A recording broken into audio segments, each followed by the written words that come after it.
and you're watching a film like about a guy who like really needed to express this sort of like uneasy feelings that and impulses that exist like beneath the surface and maybe aren't sort of like societally accepted. That's like what this main guy is doing, is that he is a otherwise normal, compassionate, maybe even charming guy that people like, but he has these strange impulses beneath the surface, and he's taking them out, and it becomes a horror movie of him taking them out eventually on his wife and child. Right. And it becomes a horror movie of this guy who basically is trying to achieve this sort of form of transcendence in his own way. And there's this really important line he gets near the end of the film as he's about to do his final gesture, which, by the way, should be noting, involves committing suicide. Yeah. Which is, I did something with my life. I left my mark. Yeah. Which is what he says. So, wow.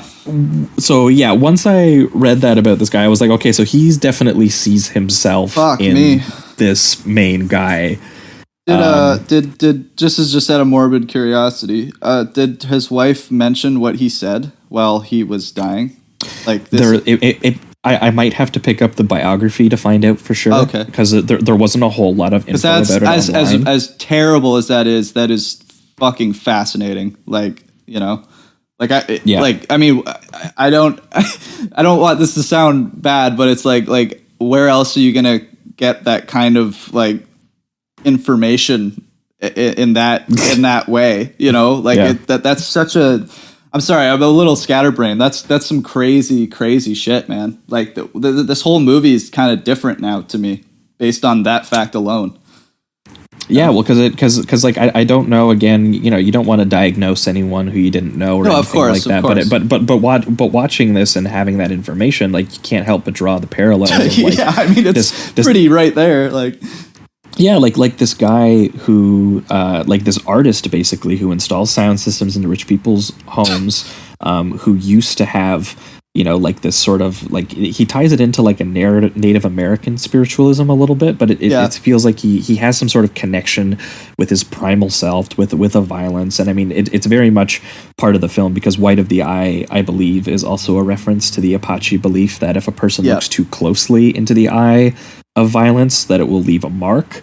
It's kind of like that. If you look too close into the void, it'll look back at you, that kind of thing.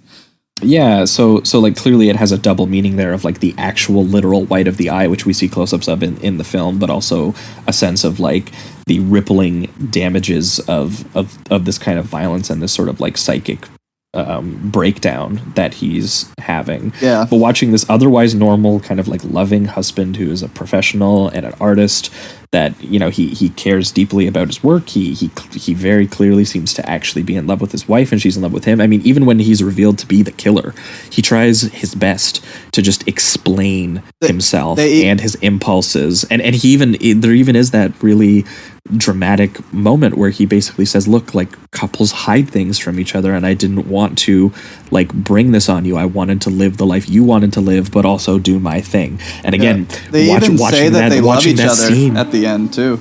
Like after all of this, they still say it, you know? Yeah. So watching that scene, and it clarifies why the drama in that scene is like about a guy who feels like he has a sickness that he has to express, but he is very much like in love with the normal wife and life that he has and stuff like that. Yep. So like watching that and then hearing about what actually happened to him, I was like, oh, this is just an expression of those feelings, it feels like.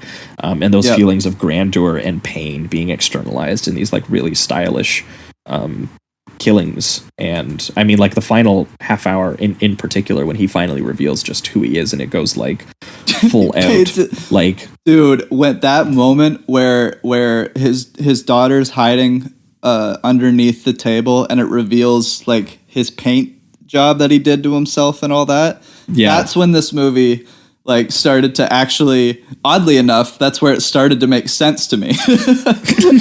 Yeah, when it gets to the craziest stuff, you were like, yeah, that I was like, oh, all the hour of kind of this really weird, surreal suburban drama stuff that's also mixed with the serial killer totally made sense once I saw this guy fucking half paint his face red and have like star symbols on his cheeks and shit that. I was like, okay, I get it. Yeah, and it makes more sense too when you realize it's a film about a guy literally being conflicted between those two worlds. That he's in one. He's in this like, you know, this drama where he's the nice charming husband, and then he's also in this surreal serial killer film where where he sees this like cosmic awakening and all that.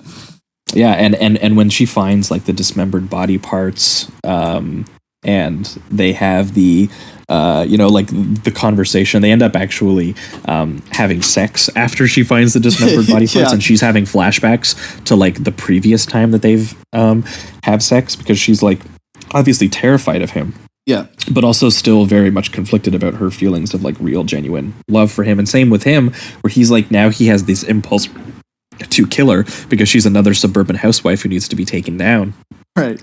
But he tries not to kill her. He like stabs the bed over and over again to take that anger out.